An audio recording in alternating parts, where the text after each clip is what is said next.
Spring in New England's mountains can be delightful, but it can also be dangerous. Between the time the snow cover melts and the first leaves begin to appear, the forest is most vulnerable to fire. It's a time when keen eyes and unwavering concentration are in season. Springtime in New England, the start of the forest fire season. At the turn of this century, forest fires burned out of control all across the country, destroying huge acreages every year. There was little fire detection or prevention back then, and the timberland owners of Maine were among those who watched their forest resource literally go up in smoke. Back in 1903, the landowners were concerned about fires burning over their land, and so it started in that we got to have some protection. The first thing is to detect these fires. How can we detect them? So the lookout tower system began in 1905 on Squaw Mountain. Now 87 years old, Austin Wilkins spent nearly half a century with the Maine Forest Service. The life of these men were old woodsmen. They knew the woods, they could cook, they could hunt, they could have their own garden, they did their own sewing and washing. But the main thing is they knew the woods, and when they were in the tower, they saw smoke, they knew about which way where it was.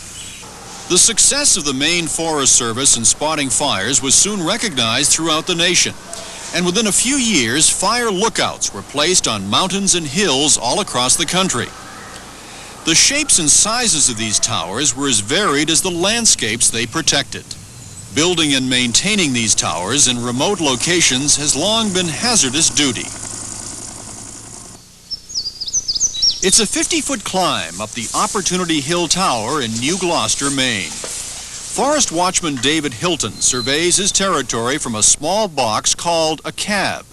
His job?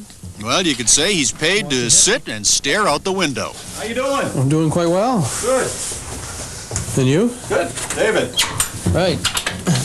Now let's talk a little bit about your routine up here. I mean, most people, I suppose, have the image of somebody just sitting here staring out the window. I mean, is that what it is? Well, if I see a smoke, I check into what it actually is. I'll call up the town that I think it's in, and I'll ask them if they've got any fire permits out, and if they don't, then I'll see how close I can come to where it actually is. I don't think it's in Gray. I talked to them a little while ago, and they said they only had 2 permits out. So it looks like it's Jack Hall Road, actually. No, I don't think it's a chimney. It's too dispersed. I guess the thing that surprises you the most is if all of a sudden there's a big black smoke that you didn't think anything was going on, and you turn around and it's close, it's right there, and you go, ah! And no fire in this century was greater than the firestorms of 1947. Austin Wilkins was one of those in charge of fighting the walls of flame. Well, the 1947 fire, for those who experienced it, is a living nightmare. It seems that we had an extreme drought. Beginning in early July, clear into about the 1st of November, we had 90 days without any drop of precipitation whatsoever. The ground became powder dry. We had campfires that escaped. We had lightning fires start, and we had a major conflagration in Maine. The thing I'd like to point out is that it wasn't just one big fire. We had 75 major fires all going at the same time. Brownfield, East Brownfield, and Brownfield Center are blackened wastes. 250 buildings have been destroyed. West Kennebunk, flames have reached within 3/4 of a mile of the town.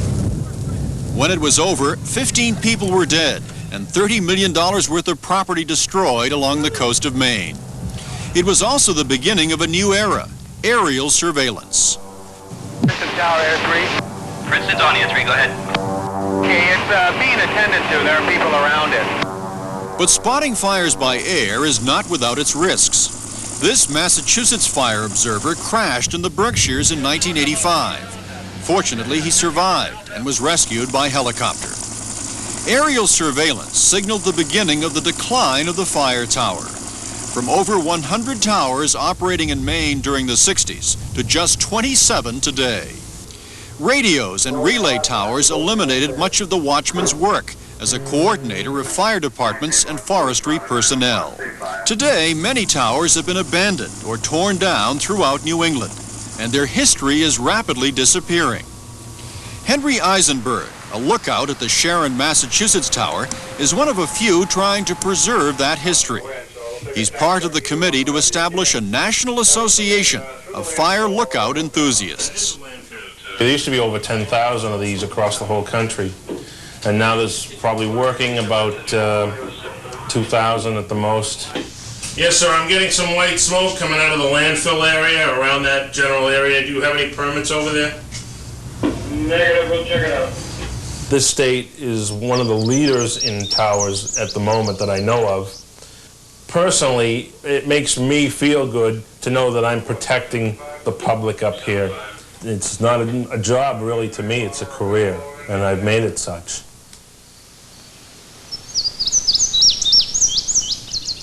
Well, Art Donahue, the cameraman who shot this report, indeed the whole program tonight, is a fire tower buff, one of many around New England. They actually combine a love for hiking with a desire to climb up these fire towers and to chew the fat with the people who man the towers.